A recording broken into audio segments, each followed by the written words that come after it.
All right, let's move on to the question of the day. This comes directly from a teacher who's also a coach, and they're just wondering, hey, does my coaching pay actually count towards my pension or retirement benefits? And the short answer to that is yes, it does. Any type of pay you get as a state employee or from a state employee institution, such as coaching, your national boards, any kind of extra pay, all counts when they do your pension benefit total. So when they look at your top 5 consecutive years of service, they're not looking just at your base pay, but anything extra. So if you see a lot of teachers doing extra work, doing things like summer school or any kind of extracurricular stuff that pays more, especially towards their later half of their career, when they're at like 5 years left, you're like, why are you working summer school?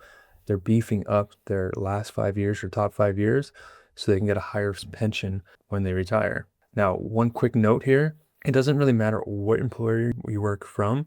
So if I work in a school district and coach in a different one, that's fine. The state doesn't matter, right? It's all state employment. However, you always want to double check to make sure when you get your estimates, all the income is being reported. A few years ago, I actually helped a middle school basketball coach retire, and he worked in the Aqua School District, but he coached down in Granger.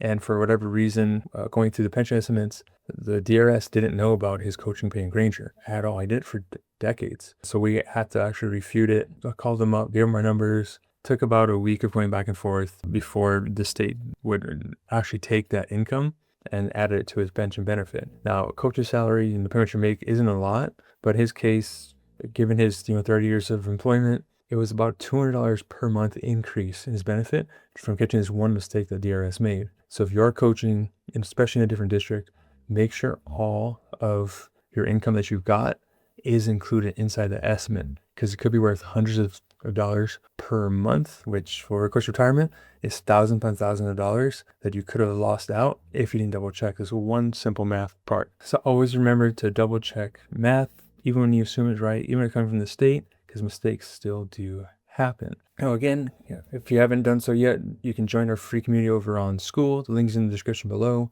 I just released 2 new course videos teaching you how to build your own financial blueprint so you can have a better idea of where to get started and how to structure your own plans. Feel free to jump into that course and dive right into it. And always remember that your future depends on what you do today.